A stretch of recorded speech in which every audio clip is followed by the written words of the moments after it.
આપના વિસ્તારના સમાચાર જોવા માટે PTV6 ન્યૂઝની YouTube ચેનલને સબસ્ક્રાઇબ કરી બેલ આઇકન પ્રેસ કરો, સાથે ફેસબુક પેજને લાઈક કરી શેર કરો. રોટરી ક્લબ ઓફ હળવદ દ્વારા આયોજિત અને ગેટબેક અમદાવાદના સહકારથી તેમજ ALTSOના આર્થિક સૌજન્યથી કૃત્રિમ પગ ફિટિંગનો કેમ્પ યોજાયો હતો, જેમાં ગુજરાતના લગભગ તમામ જિલ્લાઓના તેમજ પાડોશી રાજ્ય જેવા કે રાજસ્થાન, મહારાષ્ટ્ર અને મધ્યપ્રદેશ વગેરેના દિવ્યાંગ બાળકોને નિઃશુલ્ક કૃત્રિમ પગ ફિટ કરી આપવામાં આવ્યા હતા. આ કેમ્પમાં ઢીંચણથી ઉપરના તેમજ ઢીંચણથી નીચેના ભાગા કપાયેલા 70 થી વધારે બાળકોને 30 લાખથી વધારે કિંમતના સારી ક્વોલિટીના હળવા વજન અને જોઈન્ટથી લચક મળે તેવા મજબૂત અને ફિટિંગ કર્યા બાદ આરામથી કોઈ પણ સાધન કે ટેકા વગર હાલી ચાલી કે દોડી શકાય અથવા તો સહેલાઈથી સીડી ચડી શકાય એવા 25,000 થી 55,000ની કિંમતના સરળ રીતે ઘોલવાસને ઉપયોગ કરી શકે એવા કૃત્રિમ પગ ફિટ કરી આપવામાં આવ્યા હતા.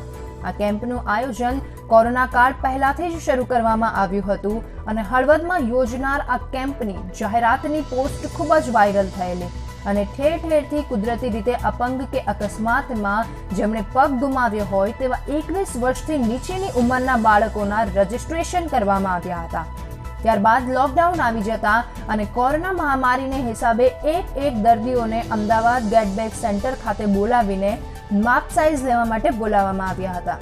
જેમ જેમ પગની કીટ તૈયાર થતી ગઈ તેમ રોજના 2 કે 3 બાળકોને અપોઇન્ટમેન્ટ આપીને કૃત્રિમ પગ ફિટ કરવાનું શરૂ કરવામાં આવ્યું હતું, જેના આર્થિક સૌજન્યથી આ કેમ્પ સફળ થયો છે એવી ALTSO ન્યુયોર્કની એક સામાજિક સંસ્થા છે, જે 2003 થી 21 વર્ષની નીચેના દિવ્યાંગ બાળકોના માટે રોડ શો અથવા મ્યુઝિક શો દ્વારા ફંડ ભેગું કરી નિઃશુલ્ક અને નિસ્વાર્થ સેવા આપે છે. આ સંસ્થા દ્વારા અત્યાર સુધીમાં 20,000 થી વધારે બાળકોને કૃત્રિમ પગ અને હજારોની સંખ્યામાં વ્હીલચેર આપવામાં આવી છે.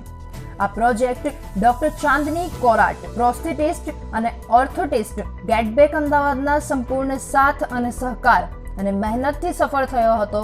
રોહિત પટેલ સાથે PTV6 news Halvad. Club Halvad દ્વારા આયોજિત કરેલો જે કેમ્પ છે કે જેમાં 21 વર્ષથી નાના બાળકોને હાઈટેક વાળા આર્ટિફિશિયલ લિંગ ફ્રીમાં આપે છે, જેની કિંમત જોઈએ કે ઘૂંટણથી નીચે છે એ 22,000 છે અને ઘૂંટણથી ઉપરના હોય તેની 55,000 છે. એ બધા ડેટા રોટરી ક્લબ હળવદ એ કલેક્ટ કરી અને અમને આપ્યા. તો અમે ALTSOની મદદથી અને અમારા ગેટબેક દ્વારા અમદાવાદમાં આવેલા સેન્ટરથી અમે એ બાળકોને કોરોનાના કારણે એક વારાફરતી બોલાવીને અમે એમનું માપ લીધું અને અમે એમને પગ ડોનેશન કર્યા. જે બાળકો અત્યારે સારી રીતે ચાલી શકે છે, કારણ કે એનો ફાયદો એ છે કે એ જયપુર ફૂટ કરતાં વજનમાં પણ હલકા છે અને નેચરલી એના જે ની જોઈન્ટ છે એની મૂવમેન્ટ પણ સારી રીતે આવે છે.